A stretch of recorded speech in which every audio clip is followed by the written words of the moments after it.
All right, I'm actually recording right now. Not sure of the quality of my voice. I think it's loud enough. Certainly hope it is. Not so loud in the headphones. But I'm making this clip for a reason because this is the first attempt with Claude. Um, and Claude, which looks like this. I'm going to be moving this onto the screen and off the screen, depending on what it is I'm doing. It'd just be easier for me to operate in that way. Because if I'm clicking on one, it'll supersede and I'll have to go over to the menu and to the right taskbar, etc. So what I'm doing here is Claude is going to be performing some functions that I would normally be using the mouse or remote control. You can't see it because I haven't got another camera set up, but remote control, things like push to or Machina MK3 or Mackie MCU Pro, etc., basically MIDI controllers. Well, this is seminal technology. I know it's been around for a year or two. I just haven't gone down this avenue, but I have today. It's taken a little while to get set up, but it got set up with Claude, and Claude has been an amazing help to work with me as we've been working through Python script and lots of other little things, stuff that I just didn't know, and it's helped me out. Now, we're in a side of Ableton, as you can see. What I will say from the outset is that I did ask, because I kept on getting responses of no, I can't do this, no, I can't do this, but yes, I can do that. Ultimately, I actually asked Claude, and I'm sure this is out on the internet as well, I asked Claude what it could do and what it couldn't do. And you can see this on the screen. What it can do is create new MIDI tracks, mute solo arm tracks. We'll see all this, set tracks, volume and panning. We're going to see that. It'll rename tracks. I've already tested that out and it works perfectly. It'll create MIDI clips of any length, add notes to clips. We're going to see that. It'll fire and play clips, stop clips, and set clip name. It's really kind of useful stuff. Particularly, it takes your hands off the typewriter for that kind of stuff, which I find mind-numbingly boring. Notes of music, add any MIDI notes, pitch, velocity, duration, start time, build chords, melodies, bass lines. I haven't tested yet on melodies, and we're going to do that in this little exercise coming up. Apply inversions and voicings, any scale or key. I handle the music theory, which it does, and I've checked that out. Session, get session info, tempo, track count, etc. It'll set the tempo and it'll start and stop playback. What it won't do, which is frustrating, it won't create audio tracks, which is, that's your bread and butter. It won't delete tracks. It'd be great if it did. I'm sure this is coming soon. Loading Ableton Instruments wavetable operator, that's two particular instruments. Loading native audio effects and adjusting device parameters. Interesting because it says here native, so I might try and get some third-party effects and see if it will add those. It won't save the project, bummer. Won't save as or rename the project, bummer. It won't export and bounce. That'd be great if it could. It won't delete individual notes, delete clips, and then edit existing notes. Oftentimes, if you ask it to, it'll create a whole new clip. It won't record automation and won't draw in automation. Okay, so that's what we've got in effect. Now, I'll be referring back to this in just a minute. So to make things a little easier for myself just here, off camera, I should have done this before. I'm going to copy this now.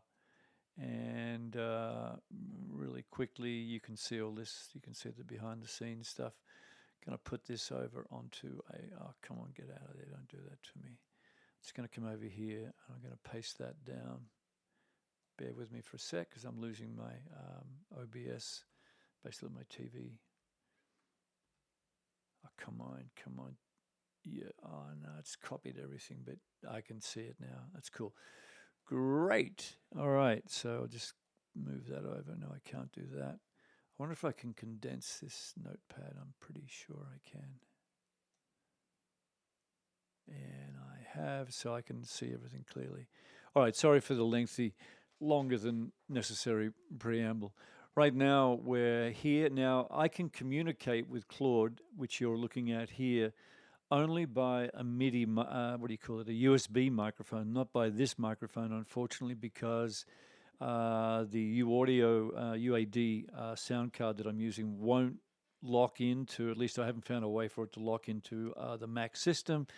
As a consequence, I can't dictate, so I need to have a USB microphone, and I can't see where I'm at. Oh, you can see my hand, I'm pointing over there. I'm not going to move the camera because it's just messing about, but it's just where my hand finishes or starts, as you can see there.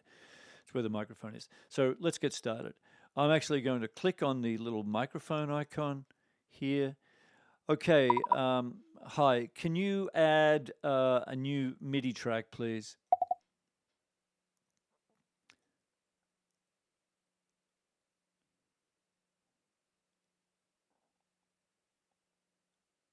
Now, quite clearly, I could have already done this simply by using and having tested it for an hour. Oh, God damn it. Just restart. Claude settings should show green running status light. It shows the stop. Just reset it. Well, this is a little glitch. This will happen, possibly because you started new. But could you check that Ableton MC running in Claude settings should show the green running status like in your screenshot earlier? This is a problem. You kind of don't want this shit because really I don't feel good about doing this already. It's running. It's blue. It's running. That's interesting. I'll send a message. Yeah, listen, this isn't really good because I'm filming this right now. It is running, but it is not green. It is blue.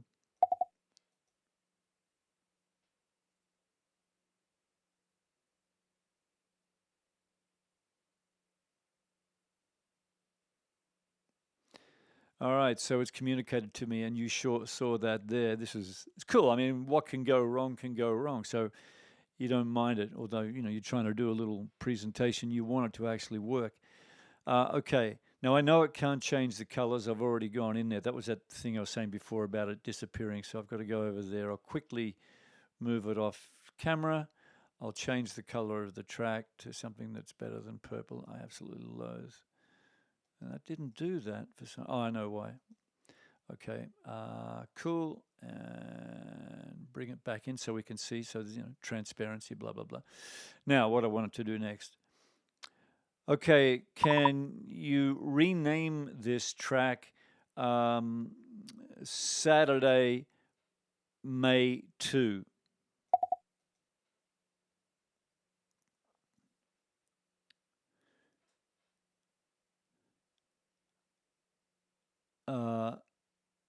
No, it's not.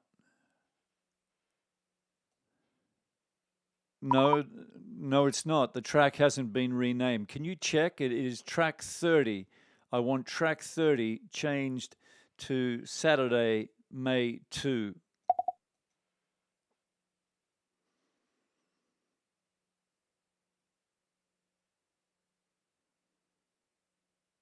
And you can see now, I'm talking here now to the camera. You can see what's in front of me here. You can see that the track has been renamed. Now, this is where it can get really interesting. At the very top here, you can see that I'm in the key of G Phrygian, and I'm going to set up a clip which will populate here. It's going to be 8 bars long, and I'm going to ask Claude to put chords that are from the Phrygian mode. So let's just have a look and see how it responds to that. Excellent. I saw the name change. Fantastic. Can you populate with a clip? I want an 8-bar clip with 8 chords, all 1 bar long, and all from G Phrygian. Can you also add a bass note to each of those chords?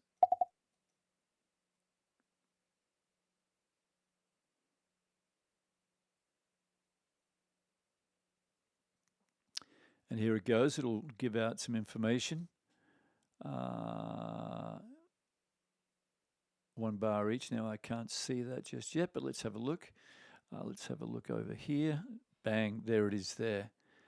Now, from a musical perspective, anyone who's watching this who understands music theory, that's not really good. Everything is ascending except for this last one, descending, which I don't really want. So we're going to do some inversions here.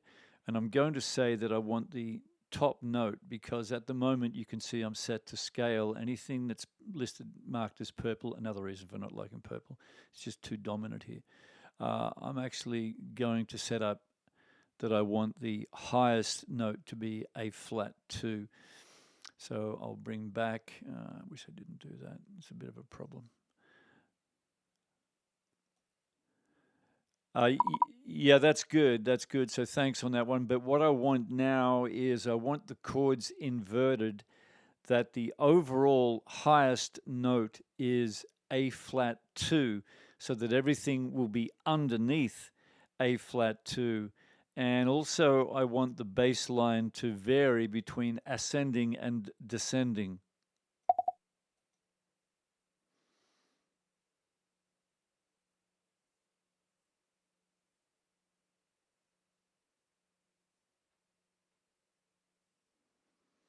As you can see, it's recreating the clip. When I talk like this, Claude is not hearing me. Now, at this stage, because I can't see, well, I will be able to see in just 1 minute. Yeah, you can see that it's recreated the clip here. I'm just going to take Claude away for a moment, and let's just have a look at that. Bang, that's got a little bit more musicality to it. But there's a problem here, so I'm just going to bring Claude back again. Actually, I'll leave Claude off camera because I need to be able to see this while I'm doing it. And excellent. I like where this is going, but the B flat in the third chord, B flat F2, A flat 2, B flat 2, can you drop the bass note down 1 octave? Now, from my understanding is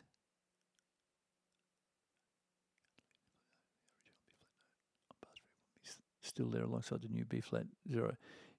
Okay.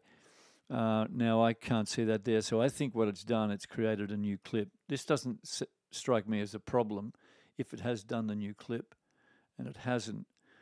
So where did it put B flat? I don't see B flat. It's done it down here. Well, I didn't want that, so little bit of a miss there. We'll bring that over to here.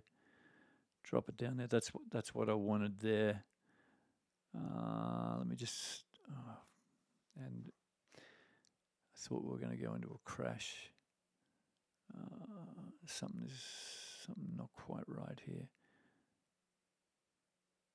Yeah, I'll take away, something did go wrong there. We'll just leave that for now. I don't want to make this sort of more complex than it needs to be. What I will do is come back over here again. Fine.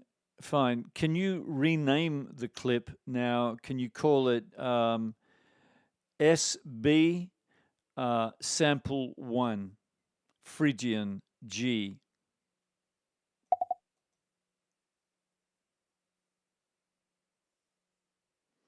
And you can see now that it's done that. Now, this is a little more unwieldy than it would be in reality, because I'm doing this with the camera on and all this kind of stuff. Let's close that out again.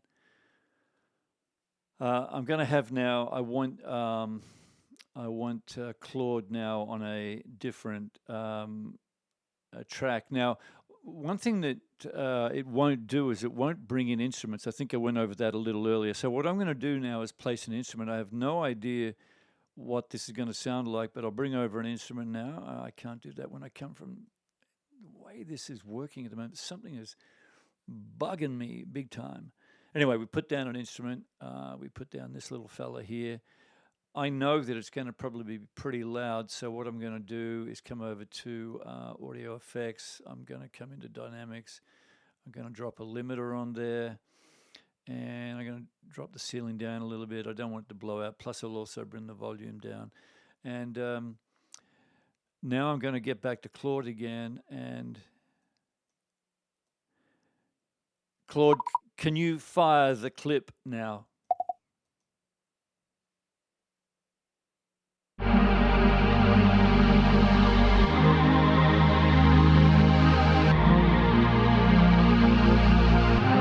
Stop. Stop. Can you stop now?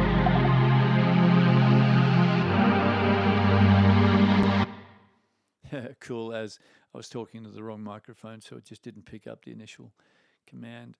Okay, so let's say that the volume is too loud. Let's go here.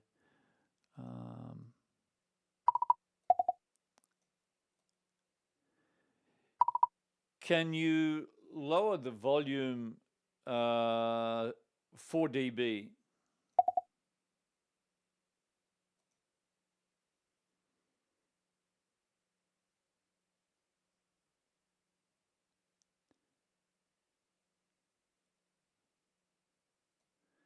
Certainly. I want you to lower the volume on track 30. That's the track that we're working exclusively on at the moment. So track 30, can you lower that 4 dB?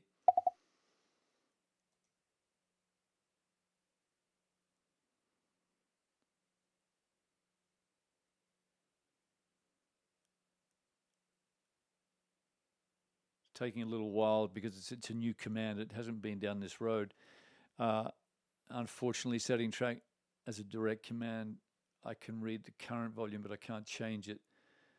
Right, okay, you'll need to do it manually. So it doesn't do that. Well, that's because it says here that it can set track volume and panning. I'm going to ask it a question. You said that you could do volume. Now you say that you can't. How about panning? Can you do or not do panning?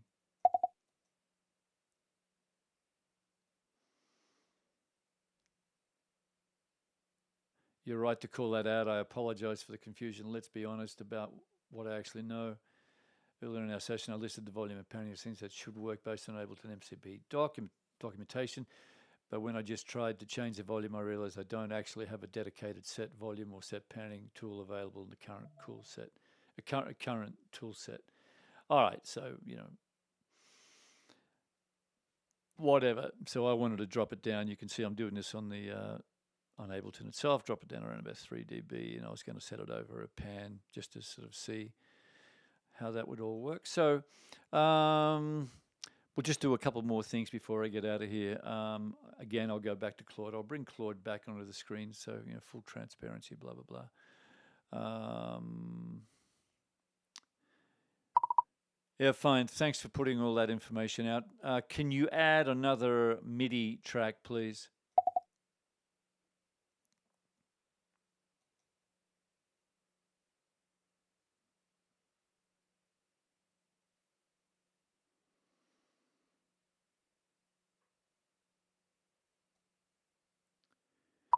Change the MIDI track, track 31, change the name to Saturday, May 2, track 2.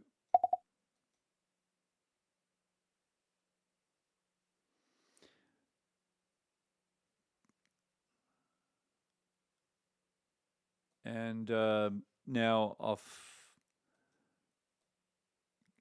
on camera here, you can see that shouldn't be there. Just go away. I'm not using you. You can see that it's done all that. Now I could actually add a clip here. Let me see. I'll try something that's a little. I don't think it can add an arpeggio, and it can't copy tracks.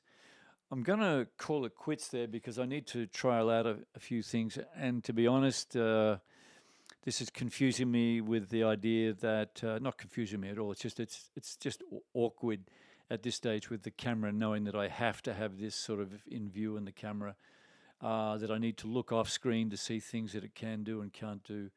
Melodies. But actually, I was going to ask, I mentioned this a little earlier. Let's just see. Oh, shit. Every time I do that, it just goes into rogue elephant mode. All right. We've already made an 8-bar chord progression in G Phrygian. I want to add an 8-bar melody to match the chords that you already created in the previous track.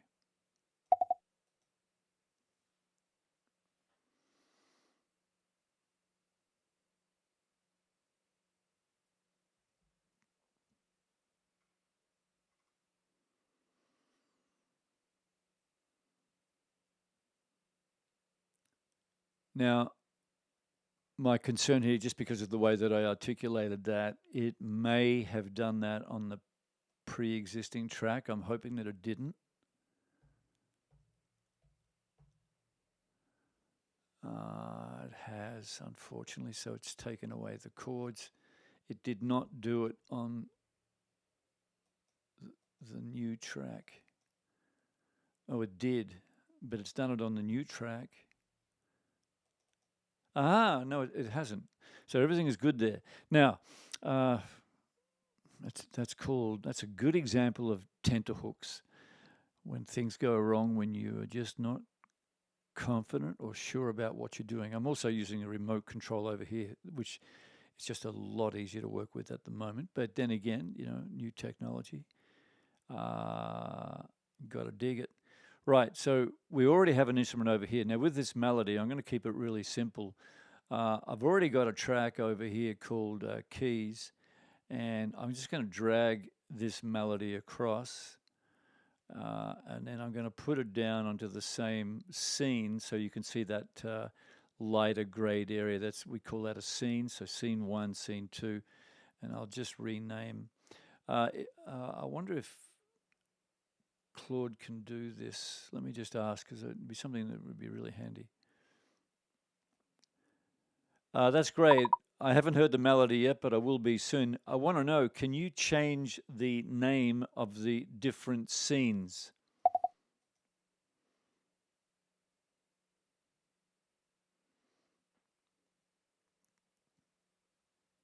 All right, you get the gist of what it's doing right there. It can't do it. And so I'll come over to here and I'll just simply rename that. It didn't look like it was going to rename to me. And then I'll go to try out with Claude. I won't be saving anything here, so it's not really that important. I just wanted to see if Claude could actually do that. Now, I'm going to bring the volume down a little bit here just in case, but let's just see if this actually works.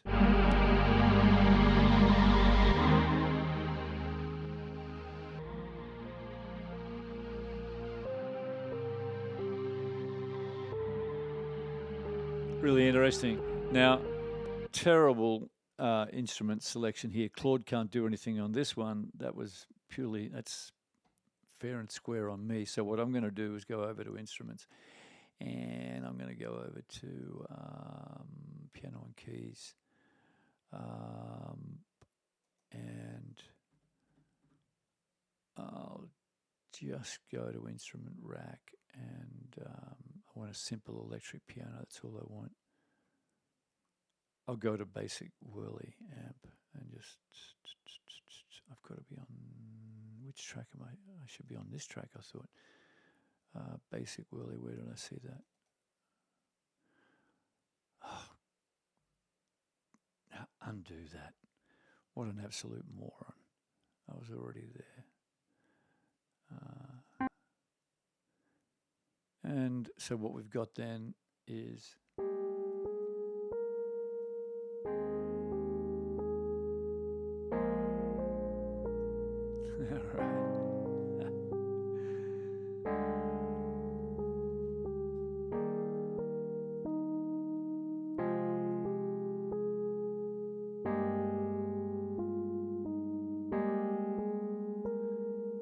pretty cool, pretty cool. It certainly marries. And I'm going to hit stop right there. Oh, wait a minute.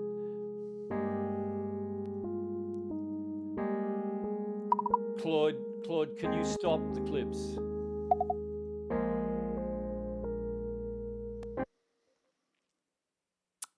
All right. Well, that's going to do it for now.